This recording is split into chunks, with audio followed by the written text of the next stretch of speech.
안녕하십니까. 국민의힘 당대표 권한대행 윤재옥입니다. 국민의힘은 김기현 당대표 사퇴 이후 최대한 빨리 당을 정비하기 위해 최선을 다해 왔습니다. 국민과 함께할 수 있는 최선의 결정을 하기 위해 국회의원님들과 당협위원장 그리고 당 상임고문님 등 다양한 의견 수렴 절차를 거쳤습니다. 그동안 의견을 종합하여 오늘 국민의힘 비대위원장으로 한동훈 법무부 장관을 추천하기로 하였습니다. 지금 국민의힘을 이끌 비대위원장은 국민의 민생과 국가의 미래를 결정지을 내년 국회의원 총선을 이끌 막중한 책임이 있는 만큼 그 인선의 기준과 목표가 분명해야 합니다. 첫째, 변화와 쇄신, 미래를 갈망하는 국민의 기대에 부합하고 당 혁신을 넘어 국회 개혁 등 정치 문화의 개혁을 추진할 수 있어야 합니다. 한동훈 장관은 이를 이룰 수 있는 가장 젊고 참신한 비대위원장이 될 것입니다. 둘째, 당정 관계에 있어서 신뢰를 기반으로 더욱더 소통의 질을 높여야 한다는 여론에 부응할 수 있어야 합니다. 셋째, 청년층과 중도층의 공감대를 이끌어낼 수 있고 우리 당 보수 지지층도 재결집시킬 수 있어야 합니다.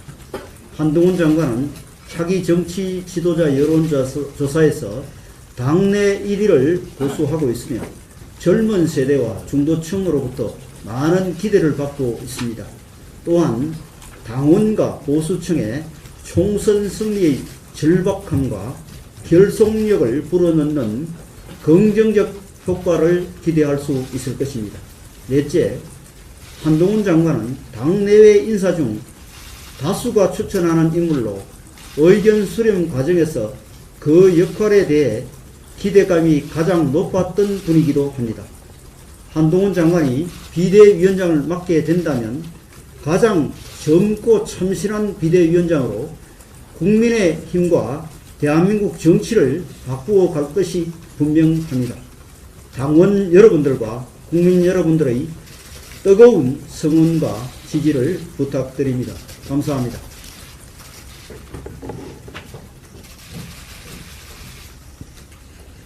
질문 받겠습니다.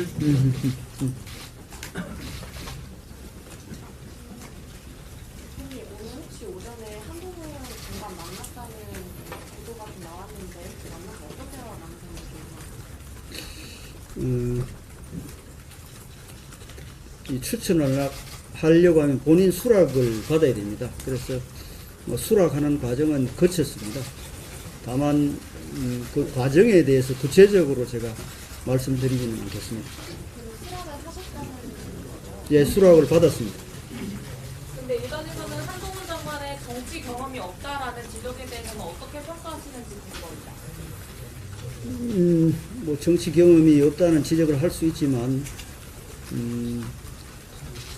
무에서 유를 창조하듯이 새로운 정치를 하는 데는 더 좋은 조건일 수도 있고 또 한동훈 장관이 법무부 장관으로서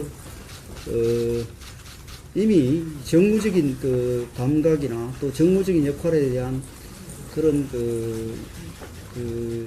준비를 해왔다고 저희들은 그렇게 생각하고 있습니다. 한동훈 체제가 그 대통령 직할 체제라는 비판이 있고 수직적 당정관계 청산할 수 있느냐는 우려가 있는데 여기에 대해서 어떻게 보시고 계시는가요? 당과 대통령실 또 정부와의 관계는 지금 사실은 소통에 문제가 없고 또 양방향으로 소통이 잘 되고 있습니다만은 국민들께서 소통이 부족하다고 지적하고 있는 것도 알고 있습니다. 그래서 오히려 한동훈 장관과 그 신뢰관계가 있기 때문에 소통의 질이 훨씬 좋아질 것으로 기대하고 또 진솔한 소통이 이루어질 것으로 기대합니다. 한 장관이 비대위원장이 오면 영남권 쇄신이라든지 당 쇄신이 빨라질 거라는 얘기가 있는데 그거에 대해서 어떻게 그거는 뭐 제가 답변 드릴 얘기는 아니고요. 비대위원장께서 취임하시면 뭐 그런 부분에 대한 입장을 말씀드릴 것으로 알고 있습니다. 혹시 아까 이 공관위원장으로 임요한 혁신위원장이 연령이다 이런 분이 좀 돌기도 했는데 관련해서 좀 뭔가 얘기가 된 게 있던 걸까요? 전혀 사실이 아니고요. 여러분 알다시피 과정이라는 게 있습니다. 비대위원장이 그 공관위원장을 임명하도록 되어 있습니다. 비대위원장이 취임도 하지 않았는데 또 비대위원장이 그 우리 전국위원회를 통해서 공식적으로 임명 절차가 그 아직 시작도 안 됐는데 공관위원장이 내정됐다는 그런 뭐 악의적인 그 가짜 뉴스가 어떻게 해서 그 퍼졌는지 저희들은 그 법적인 조치를 분명히 해서 다시 이런 그 가짜 뉴스가 그 난무하지 않도록 엄중하게 조치할 겁니다. 대표님 원래는 예산안을 처리하고 지명하시기로 했는데 아직 예산안 처리가 안 됐는데 좀 앞당겨진 이유도 궁금합니다. 원래 여러분 알다시피 예산안은 10시에 그 오늘 처리되기로 되어 있었습니다. 그래서 저희가 2시쯤 예산 처리 후에 2시쯤 공개를 할 생각을 가지고 있었습니다. 근데 예산안이 그 10시에 처리돼야 함에도 실무적으로 조금 그 정리가 예상보다 지연이 돼서 예산안 처리 후에 비대위원장을 발표하기로 했는데 조금 일정상 차질이 있었습니다. 더 이상 제가 발표를 미룰 수 없는 사정은 오늘 여러분께 발표하고 나서 최고위원회를 소집해서 전국위원회 또 소집 의결을 해야 되기 때문에 주말이 또 껴있고 또 3일간 공고기간이 있고 뭐 이렇기 때문에 오늘 발표하는 것이 가장 바람직하다고 생각했습니다. 응? 뭐라고? 전국위는 이제 26일 날 표결이 될 겁니다. 내일 공고를 할 겁니다. 오늘 최고위원회 의결을 통해서 내일 공고가 되면 26일 날 전국위 의결이 진행될 겁니다. 한동훈 위원장으로 의견이 수렴되는 과정에서 일각에서는 이 여론 자체가 갑자기 좀 형성이 된 경향이 있다. 그 배경에는 약간의 윤심이라는 게 작용을 했다라는 해석도 있는데요. 이에 대해서는 좀 어떻게 생각하세요? 제가 그 뭐 국회의원님들 여론만 들은 것도 아니고 또 당협위원장 여론만 들은 것도 아니고 여러 경로를 통해서 의견을 수렴했습니다. 그 뭐 윤심이라는 말은 그 사실과 다른 얘기고 또 그 각계각층의 다양한 의견을 제가 수렴했기 때문에 그런 말은 뭐 근거가 없는 이야기로 생각하시면 되겠습니다. 비대위 공식 출범 날짜는 언제쯤으로 예상하세요? 지금 그 제가 생각하는 일정은 연내 비대위 출범이 마무리돼야 된다고 생각합니다. 그래서 새해부터는 새 지도부가 당무를 이끌고 또 당의 총선 전략이라든지 총선 준비에 그 실제 새해부터는 새 지도부 중심으로 가동이 돼야 된다고 생각합니다. 대표님 보시기에 한동훈 비대위의 1호 과제는 뭐라고 보시는지 궁금합니다. 1호 과제는 뭐 제 생각은 있습니다만은 새로운 비대위원장에게 제 생각을 미리 말씀드리는 것이 그분 판단에 또 혼란이 있을 수 있고 또 새로 취임하시는 비대위원장이 본인이 또 소신이 있을 겁니다. 그래서 저하고 소통을 통해서 비대위원장께서 앞으로 당 운영이라든지 총선과 관련해서 시급한 과제들을 말씀하실 거고 생각합니다. 한동훈 장관한테 수락하셨는데 수락하면서 뭐 각오나 다짐 같은 것 좀 우리 대표님께 말씀하신 게 있는지 알고 싶습니다. 뭐 그런 그 얘기는 없었고요. 또 있었다 하더라도 제가 제가 얘기를 이 자리에서 할 사안은 아닌 것 같고요. 하여튼 뭐 제가 지금 전체적인 이 비대위원장 인선과 관련된 당의 입장을 전달을 드렸고, 또 한동훈 장관께서 공감하셨고 수락하셨고, 그게 다입니다. 한 장관님 입당하시나요?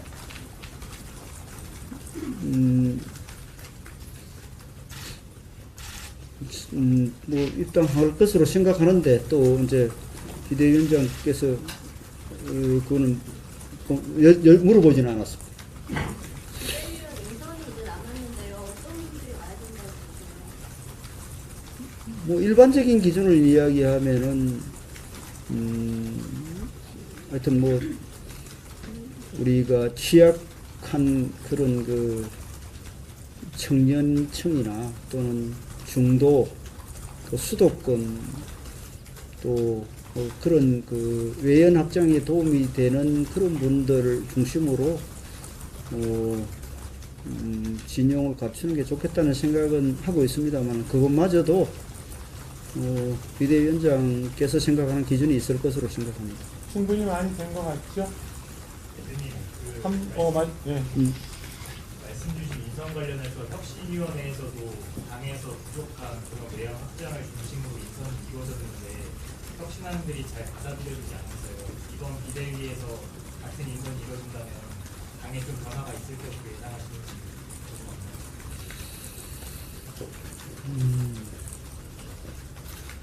죄송합니다. 여러분들이 이제 혁신이 제대로 수용이 안 됐다고 말씀하시는 분도 있는데,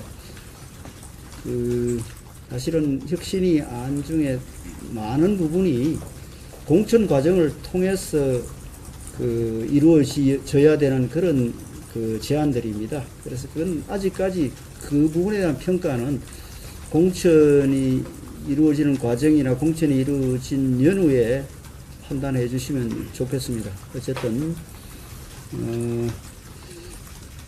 당이 지금 절박감을 가지고 있고, 또 비대위원장도 이 막중한 책임에 대한 생각을 하고 있을 것으로 생각합니다. 그래서 이 총선이라는 이 절대절명의 우리 정부의 운명이 걸려 있는 그런 문제이기 때문에 이 책임감이 얼마나 막중한지 잘 알고 계실 겁니다. 그래서 그 책임을 다하기 위해서 할 수 있는 모든 노력을 다 하실 것이라고 생각합니다. 대표님, 현직 장관직을 내려놓고 오는 건데 혹시 사전에 인선 지명하시기 전에 대통령실과 직간접적으로 조율된 게 있을까요?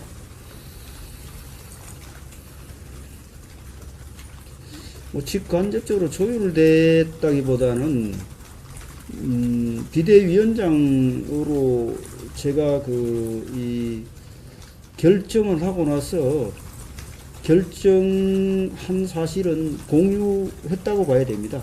왜냐하면은 현직 장관이기 때문에 제가 공유를 했고, 또 사전에 누구를 할 것인가 이런 소통이 아니라 제가 결정하고 상황은 공유를 했습니다. 자. 비대위원으로 오시는 분들 중에 현역 의원님들이 계실 수 있잖아요. 근데 컴퓨터만 아니면 지출과 같은 희생이 이분들한테 이루어져야 된다고 보시는 거예요. 그 이제 또 사람에 따라서 기준이 다 다르잖아요. 범지 출마, 불출마 이런 얘기가 말로는 쉽게 할 수 있지만 개개인의 정치적인 상황이 다 다릅니다. 그래서 일률적으로 비대위원이 되면 불출마, 험지출마 이런 그 얘기를 지금 하기에는 좀 곤란하다고 봅니다. 그래서 누구를 할지도 정해지지 않았는데 그런 기준을 미리 말씀드릴 수는 없습니다. 여러분들 고생하셨습니다. 마무리하겠습니다.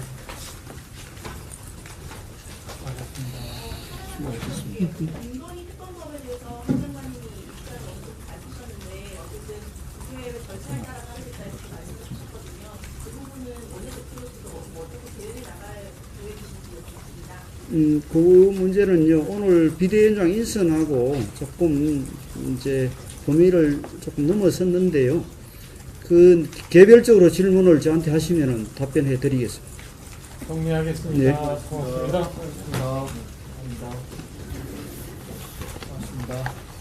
수고했습니다.